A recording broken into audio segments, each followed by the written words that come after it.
Hello and welcome to EVs and Beyond. Now, BYD, it's been on a bit of a charge in New Zealand. The Arrow was incredibly popular. The Dolphin's finding some friends, but really a car that they've been waiting for a long time has finally landed. And this is one that really kind of shows what BYD can do. It's the Seal.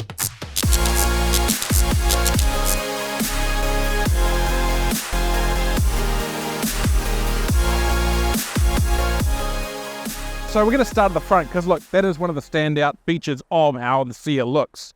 You've got this lovely long stretched out nose on the car, you know, in a world of cars that are SUVs, they're higher, bluff noses. This thing's lithe and long and lovely. I just really like it. I think it looks particularly good in this shark grey colour. It's a little bit flat.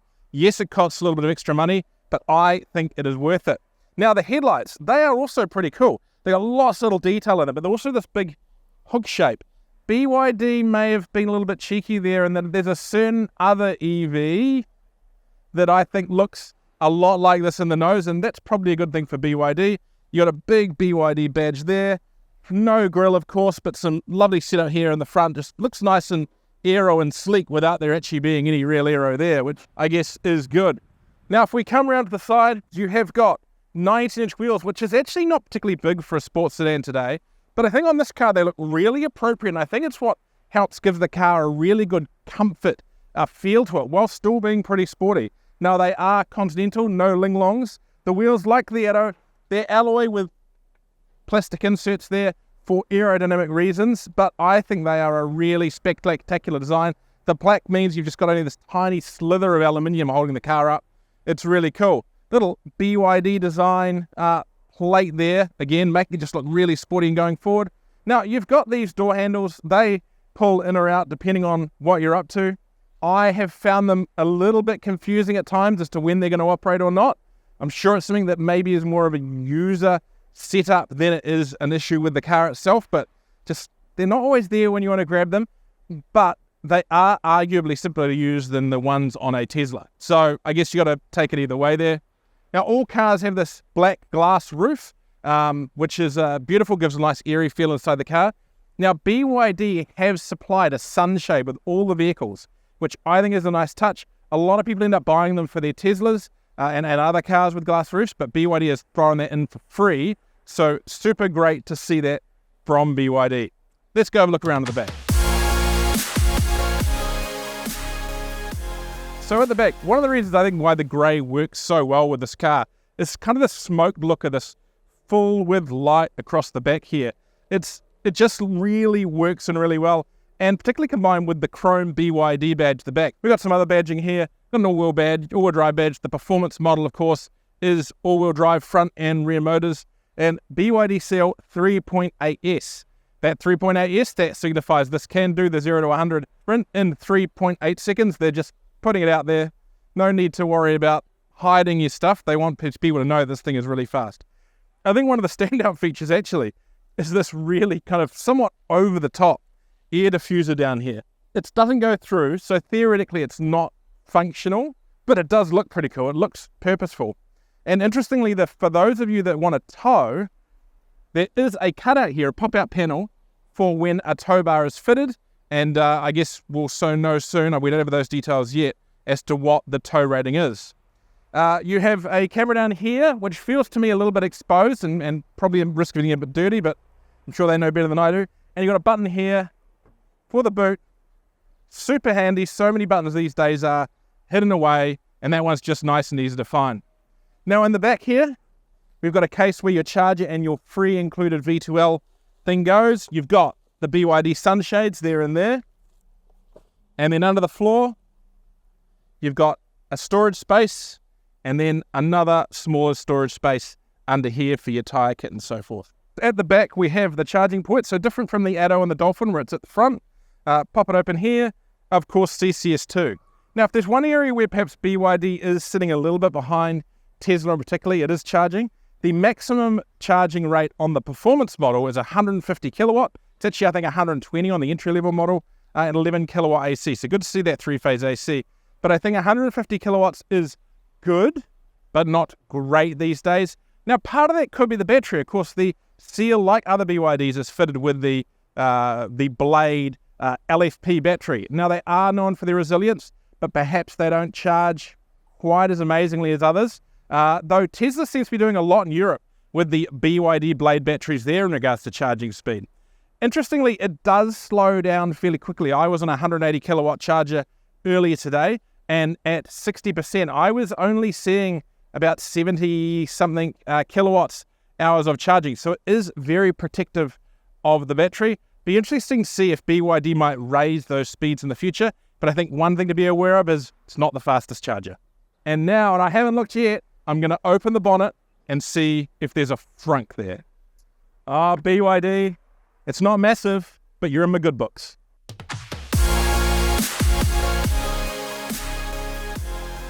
So we are inside the BYD, and it's an interesting place because it has a really classy, sporty design, but there's perhaps some things which I just think don't necessarily match up to the overall feel of the vehicle. So we've got this big swoopy dash, lovely chrome grills through here, this nice Alcantara-like fabric over here.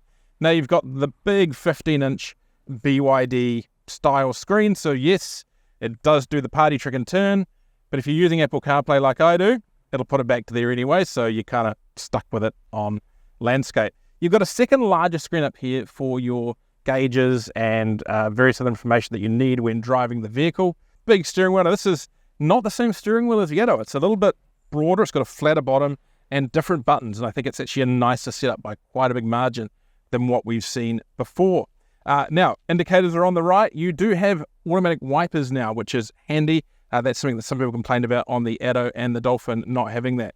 Now, the center console is interesting in that I really like the design. It's quite swoopy. It's quite lovely. And there's room. I can put my knee in here and it doesn't actually bash my knee, which is nice. It does feel a bit plasticky. It's nice plastic, but I kind of feel like maybe a little bit more would be nicer. Even the Edo has kind of a soft wrap to their top. This just feels a little bit, interesting. Now, one thing I do like is it has twin wireless chargers, and they're actually fairly decent wireless chargers. Wireless chargers can be a little bit hit and miss. And you've got USB ports underneath there and extra storage there. So you've got a USB-A for your CarPlay, Android Auto, that kind of thing. And you have a USB-C, and as we said before, the BYD USB-Cs are a very high output. You've got a armrest storage here, but on the top, they've printed where the NFC card needs to tap to start the car. And it's just a little bit cheap, I think, having that there.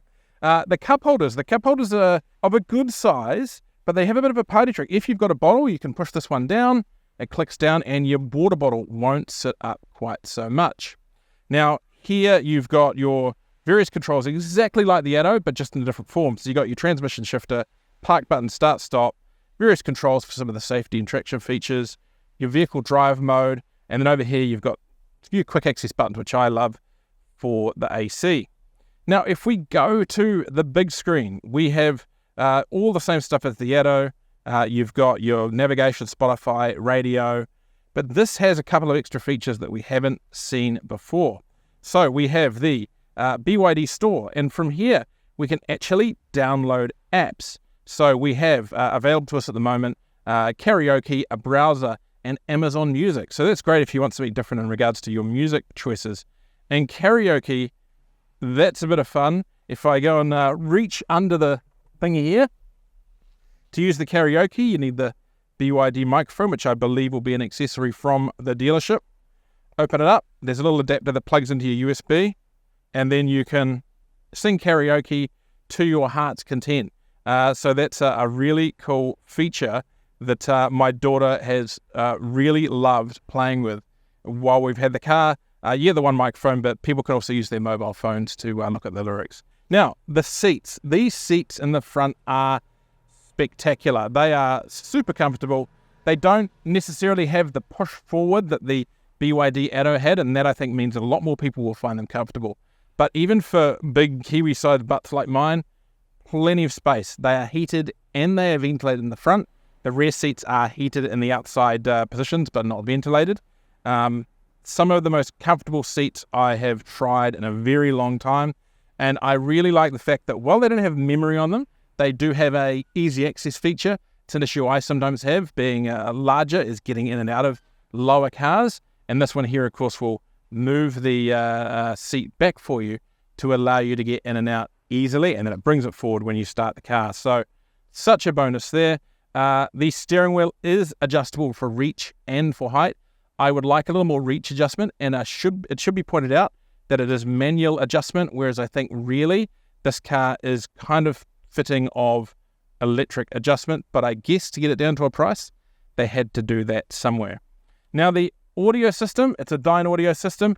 It sounds good enough, but it's a bit quiet, and I've mentioned this to BYD, and they've said to me that's something they're aware of, and they are looking at fixing in a future over-the-air update. I think maybe the infotainment system on here, as we said, very similar to the Atto, could do with a few of those as well. It's good, and it works well enough, but I still feel that it's just a little bit plain, a little bit simple, and I think that comes from it being a somewhat generic Android platform, and I think the car deserves a little bit better. It does everything it says on the tin, but it just seems a little bit clunky. The language sometimes is just a little bit hit and miss. Let's check out the back. With an extra 150 millimeters in the wheelbase over a Tesla Model 3, the BYD Seal is far more comfortable in the rear. At 6 foot, I can sit behind myself with room to spare. You've got armrests, great sculpted seats with a really nice leather finish. You've got cup holders in the armrest and handy high-power USB-C charging behind the center console. Right, let's go for a drive. So, what is the BYD Seal like to drive? Well, in a word, impressive. With about 380 kilowatts and well over 600 newton meters of torque available, this thing goes. Now, it's an interesting way that it delivers the power, and I've said this before, and I don't entirely understand it. It doesn't feel quite as kind of peaky or slam you back as the Tesla Model 3, or even to a lesser extent the MG4 X-Power. It feels more controlled, more metered than that. Doesn't mean it's any slower. As the badge on the back says, this thing does 0 to 100 kilometers an hour in 3.8 seconds. It just does it in a way that, it just feels a little more gentlemanly. On the road, that translates to really tractable power. You've got to put a little bit of boot in to get it to come out, and that means that you're not going to be on and off it quite so much as if it was quite a sensitive throttle. And I really do like that. BYD have done a great job of tuning the throttle in this car to really match. Now, you've got 3 power modes there. You've got a sport, and eco, and a normal. I generally just leave it at normal. You put your foot hard to the floor, you're still going to get all that performance there. And it's just, they're really nicely set up. Got a couple of levels of regen. Again, I just kind of leave it on the standard one. There's no one-pedal drive, but I kind of feel like that's more of a function that you want in a city car. Something buzzing around the urban area, around the shops. Well, this car will do that beautifully well.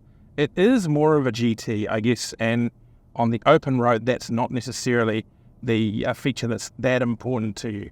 I know it may sound like I'm justifying the existence here, but it's true. I think that is more of a feature useful in city hoppy cars, my opinion. Now, the brakes are really good. They don't feel too wooden, as we've seen in some electric cars. You've got to push reasonably hard to get out of the regen and into the braking, and once you do, this thing pulls up really well. The Continental tyres, no linglongs. They feel really nice and grippy as well, and not too noisy, even on New Zealand's coarse chip surfaces. The suspension itself, again, it's like the acceleration. It's like they've tuned everything just to be a little more chill. So this car is miles from being as firm as a Tesla Model 3. But to me, that's a good thing. We've just gone through a really rough patch of road there, and I don't feel shaken up at all. And maybe the camera will reflect that. They've gone for those 19-inch wheels instead of maybe 20s, as some people would have put on a car like this. And it's just a nice, comfortable compromise. You don't come back from a trip feeling shaken up in this car, despite its performance name and performance pretensions. Now, the steering's pretty good. It's a little bit light, but still reasonable amount of weight there. And the ratio itself is reasonable. I almost feel like it needs a slightly smaller steering wheel. I feel like you've got almost too much to move around here on the road, and just maybe an inch smaller might make it just that little bit sportier, and the lightness would account for the fact that the steering is a little bit smaller there. Now let's talk about the driving electronics. They're okay. They're pretty solid. The lane keep assist the adaptive cruise control, they work really well. And, I spend a lot of time on the northern toll route and it works perfectly on there. It's no Tesla autopilot, but then never is Tesla's autopilot all the time. The one thing I do find annoying is the traffic sign assist system. It's pretty good at reading the traffic signs, but it's very finicky about making sure you stick to the speed limit. And I find, if you're cruising around New Zealand, quite often you'll, drift a little bit either side, a few degrees every side, once in a while, and nothing major. I'm not talking about speeding here. And this thing will beep and light up like a Christmas tree. And I just think it's a bit oversensitive. They perhaps need to put slightly more of a buffer in there for the way people actually drive in the real world. If I had to sum up how this drives, it reminds me a little bit of the best of the V8 sedans before they kind of left the market. And I'm talking about, the Europeans, but also perhaps the best of the Australians. This thing has a huge amount of torque, a huge amount of lazy power on tap. You hit the pedal and you are off like a rocket.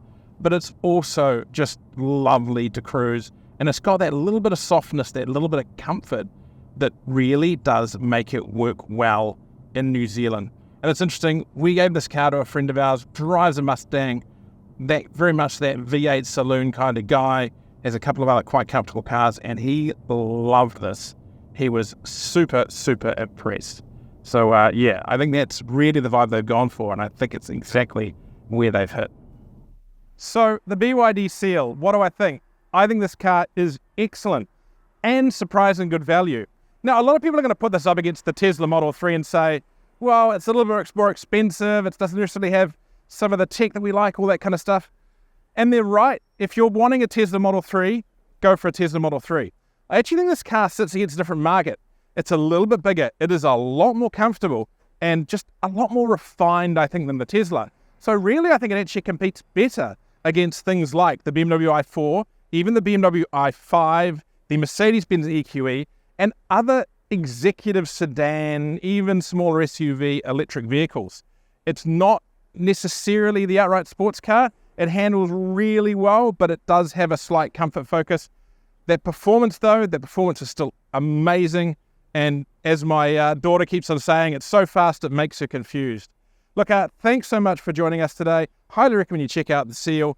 Don't forget, for more great videos from us, like and subscribe below, or for more great news from the EV space, go to evsandbeyond.co.nz.